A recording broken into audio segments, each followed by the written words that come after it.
Oi pessoal, bem-vindo ao Testosterona é Vida. Meu nome é Wilson Dalla Páscoa, essa é a nossa página no YouTube de caráter informativo e institucional para toda a população e também para a classe de saúde, classe médica e classe afim. Se você está nos visitando pela primeira vez, ajude-nos a divulgar nossa página. Inscreva-se no nosso canal, ative o sininho, dê um like, isso é muito importante para que a nossa página cresça e informe cada vez mais pessoas. Hoje nós vamos falar sobre disfunção erétil, problema de ereção masculino. Ah, mas disfunção erétil é coisa da idade? Não, não é. Infelizmente, homens cada vez mais jovens estão sendo vitimados por disfunção erétil. Nós vamos chegar no porquê desse assunto.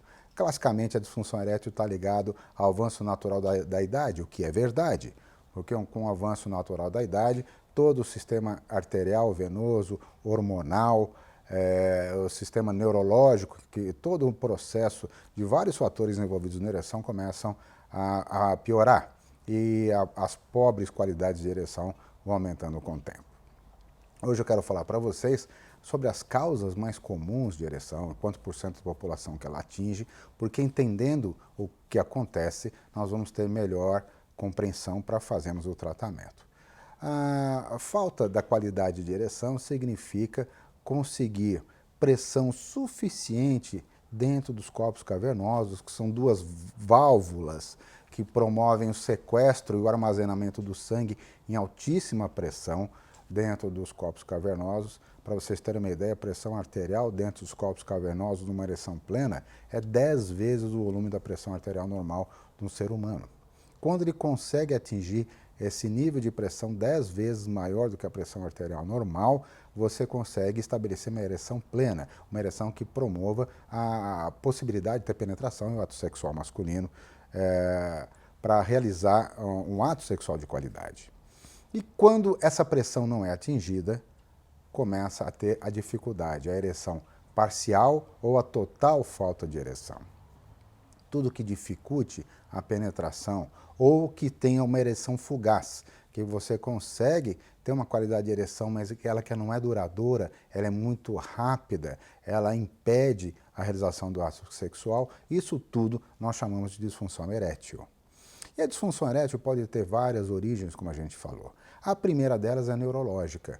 O primeiro órgão sexual é o cérebro. Então, ele que dá os comandos elétricos para que a ereção se realize. E doenças cerebrais, traumas, doenças degenerativas, tumores, tudo isso que altera a anatomia do cérebro pode promover disfunção erétil. Os nervos da coluna vertebral, que ligam o cérebro aos nervos pudentes lá embaixo, que estimulam o pênis. Uma lesão na coluna, uma fratura na coluna, uma paraplegia, pode levar à disfunção erétil, porque o fiozinho que conduz o estímulo elétrico foi cortado. Assim como também os fiozinhos dentro da bacia, que são chamados nervos pudentes, é muito comum, graças a Deus cada vez menos com o avanço da cirurgia robótica, mas antigamente as cirurgias para câncer de próstata, chamado prostatectomia radical, acabavam retirando a próstata e lesionando todos os nervos em volta, chamados nervos pudentes. Isso levava a disfunção erétil permanente nos homens. Hoje a cirurgia robótica ela é mais seletiva, você tira a próstata e tenta preservar os vasos pudentes, conseguindo colocar grande porcentagem desses homens com melhora e com manutenção da qualidade de ereção. Então a causa neurológica é a primeira. A segunda é a causa endócrina. Deficiência de testosterona, que é a nossa página aqui, é a grande causa de patrocínio, de falta do patrocínio da ereção. Porque a testosterona é um grande patrocinador da ereção. Ela que estimula o óxido nítrico, que a gente já falou, ela que estimula o sangue a entrar com força dentro dos corpos cavernosos do pênis, ela ajuda a inibir a fosfodiesterase 5, que foi outro assunto nosso aqui, aquela enzima que inibe a ereção peniana. Então a testosterona é o deus da ereção, é o grande cara. E homens com deficiência de testosterona vão ter dificuldade de ereção. Então, mulheres com deficiência de testosterona têm dificuldade de sensibilidade ou de excitação clitoridiana justamente pelo mesmo motivo. O aumento da prolactina. A prolactina é um hormônio ligado à amamentação, prolactação. As mulheres têm que ter prolactina quando estão amamentando, por isso que a mulher ao amamentar não tem libido nenhuma, porque a prolactina é um grande inibidor de testosterona. Acontece que homens podem ter a prolactina aumentada. E o que aumenta a prolactina no homem? Estresse. Estresse é uma das grandes causas de aumento de prolactina. E outra causa de aumento de prolactina em homens é o uso de antidepressivos. Olha que coisa interessante, homens cada vez mais jovens usando drogas antidepressivas para aumentar a serotonina, que é um hormônio antidepressivo natural. Agora, essas drogas aumentam a serotonina e a serotonina por si só é o inimigo da testosterona. E a prolactina, que é outro hormônio estimulado pelas drogas antidepressivas, é o mais poderoso inimigo que a testosterona conhece. Então, homens usando drogas antidepressivas e antipsicóticas têm grande chance de produzir disfunção erétil por uma causa hormonal. É importante que o paciente saiba disso e o médico também. Alguns remédios antihipertensivos também promovem disfunção erétil. Essas são a causa medicamentosa e que acabam mexendo com os hormônios. A causa hormonal é a segunda. A terceira causa é arteriogênica, a lesão nas artérias. A causa mais comum dessa é a aterosclerose. Como nós já citamos na nossa página, a lesão do endotélio, que é aquele veludo maravilhoso que dá elasticidade para as artérias, aquele endotélio é lesionado, acaba formando placas de colesterol oxidado, o colesterol envenenado, o colesterol é do bem, mas quando ele está oxidado pelo triglicerídeo, ele inflama o endotélio, invade a musculatura e promove uma reação imunológica naquela área, formando uma placa esponjosa, e a famosa placa da aterosclerose. Então, a aterosclerose é um sinal que o endotélio está ruim, e isso leva à disfunção das artérias. E a quarta causa é a lesão venosa. E acreditem ou não, gente, 85% dos casos de disfunção vem da alteração das veias. E como é que isso funciona dentro do pênis? As artérias, como eu falei para vocês, o corpo vascular, o corpo cavernoso peniano, é uma bolsa que se distende, aumenta 10 vezes a pressão dela, e ao redor dessa bolsinha tem veias. Essas veias funcionam como se fosse um ralo. Ela pega o sangue da artéria e ela manda esse sangue para fora do pênis. Quando o pênis se dilata, ele comprime essas veiazinhas. É a mesma coisa que você esmagar um ralo, tampar um ralo, não deixar esse ralo levar água embora.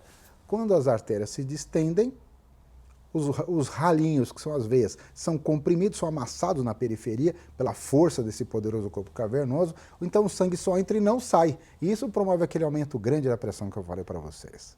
Acontece que por deficiência de testosterona, geralmente, essas veiazinhas não conseguem serem totalmente obstruídas, não conseguem ser colabadas. É a mesma coisa que eu tampar um ralo, mas continuar vazando água para dentro do ralo e a água indo embora. Se você quer represar água e tampando um ralo, você não vai conseguir represar, porque esse ralo vai estar vazando, vai estar levando água embora e a água vai caindo e o volume de pressão naquela área vai diminuir. Essa é uma chamada disfunção veno-oclusiva. Essa historinha que eu contei para vocês é a causa de 85% das disfunções eréteis permanentes que acomete homens em todo o mundo. E, infelizmente, isso só acontece quando o indivíduo está submetido a muitos anos sem testosterona. A testosterona promove saúde tanto das artérias quanto das veias. Se você tiver 15% do endotélio lesionado por falta de testosterona, e isso é um processo de anos sem testosterona, ou, eventualmente, em alguns pacientes com a síndrome pós-finasterida, que foi outro assunto nosso aqui já nessa página, essas veias não conseguem serem colabadas durante a ereção. O sangue escapa por essa veia, flui, e é impossível, anatômica, hidráulica e fisiologicamente, para esse homem conseguir ereção. Se houver uma disfunção veno-oclusiva leve, talvez a terapia de reposição de testosterona consiga reverter esse quadro, junto à melhora do óxido nítrico, aos medicamentos para estimular a ereção. Tudo isso em conjunto deve ajudar o processo de ereção do homem e muda a vida do homem, porque a vida sexual é muito importante para o homem em qualquer idade. Se a disfunção veno-oclusiva for muito severa, esse paciente é candidato à prótese peniana, seja ela aquela prótese peniana semirrígida. Prótese peniana, para quem não sabe, são hastes de metal, né? Claro que são todos revestidos de um material para não darem reação imune alérgica, e elas são implantadas no lugar do corpo cavernoso. Tem umas próteses chamadas semirrígidas, que elas ficam em permanente estado de ereção, elas imitam permanentemente o estado de ereção. O indivíduo tem que usar cuecas apertadas e tal, para manter aquilo guardado, senão causa desconforto social. E existem as próteses infláveis, que são mais sofisticadas, mas elas ficam com uma bolsinha de soro guardada na pelve, ou no abdômen baixo, e você aciona um botão, essa bolsinha de soro é transferida, transfere o soro dessa bolsinha para dentro do pênis, imitando uma ereção natural. São as próteses chamadas infláveis, têm um custo mais alto, são mais sofisticadas, mas a gente tenta que não chegar nessa fase do uso da prótese. E como que a gente consegue isso? Como tudo na medicina, com preservação, com prevenção. Então, mais uma vez eu falo para que os homens procurem fazer procedimentos que aumentem sempre a circulação do pênis. E o que é isso? Atividade física, exercitar a vida sexual, quanto mais, igual o tecido muscular peniano, ele é igual ao tecido muscular esquelético. Quanto mais exercício eu faço, mais eu tenho esse órgão trabalhando bem. Então, a própria atividade física e a atividade sexual estimula a circulação peniana. A testosterona, esse é o mais importante, níveis ótimos de testosterona no sangue, para você ter qualidade vascular dentro do pênis e evitar as disfunções eréteis. Até as disfunções ejaculatórias, ejacular precocemente, ejacular mais cedo, também está ligado a alterações neurológicas, mas muito provavelmente a deficiência de testosterona também, porque a gente sabe que melhorando a testosterona para esses homens, a disfunção erétil melhora. Alimentos que a gente já falou aqui, alimentos que estimulam a produção de óxido nítrico, que é a molécula milagrosa para a ereção, qualidade de vida saudável, evitar medicamentos que possam diminuir a qualidade de ereção. Procure seu médico para saber se o seu remédio para pressão arterial está causando isso. Procure seu médico para saber se os remédios antidepressivos estão eventualmente aumentando a prolactina e diminuindo a produção de testosterona. Controle sua doença, controle o excesso de peso. Se você for obeso ou estiver em sobrepeso, procure perder peso, porque o excesso de peso aumenta o estradiol e diminui a testosterona. Se você for hipertenso e for diabético, procure controlar a sua doença de base, porque essas duas doenças, hipertensão e diabetes, e são doenças que se alimentam. Para vocês terem uma ideia, 75% dos diabéticos são hipertensos, porque a diabetes produz um grande aumento de insulina, e a insulina lesa as artérias. Os hipertensos, por sua vez, tendo má qualidade das artérias, ele não vai ter só má qualidade no pênis, ele vai ter má qualidade da artéria no corpo todo. Aliás, gente, é muito importante saber que se o indivíduo começa a ter disfunção erétil, como eu disse para vocês, significa que as artérias não estão muito legais. E os trabalhos mostram que em 5 a 10 anos, depois de começar a ter disfunção erétil, esse indivíduo, se não tratado, ele vai manifestar a disfunção da coronária. Ele pode ter infarto, pode ter um derrame, mas principalmente o infarto agudo de miocárdio pode ser fatal. E isso significa que a lesão do endotélio não ocorre só no pênis, está ocorrendo no corpo todo. Mas a disfunção erétil é um sinal de alerta que avança e previne em 5 anos antes um aviso que esse indivíduo vai ter problemas coronários.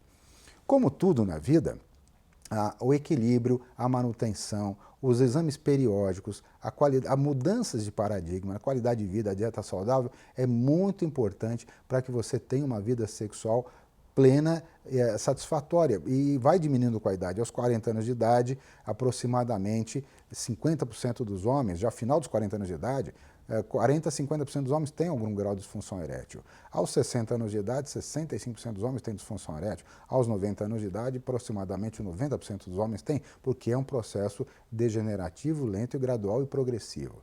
Nós podemos retardar esse processo de envelhecimento, e retardar muito, com essas qualidades de vida e com essas qualidades de cuidados do dia a dia que nós acabamos de preconizar para vocês. Então, gente, essas dicas que vocês ouviram, espalhem para os seus amigos, para os seus grupos de família, para os seus pacientes, para vocês são meus colegas médicos e colegas da área de saúde. Acompanhem sempre a nossa página Testosterona na Vida. Isso aqui é um bate-papo com caráter informativo para que a gente tenha sempre boas informações que tragam benefícios para o nosso dia a dia e para que preservem a coisa mais importante que nós temos, que é a nossa vida. Um grande abraço a vocês e até uma próxima.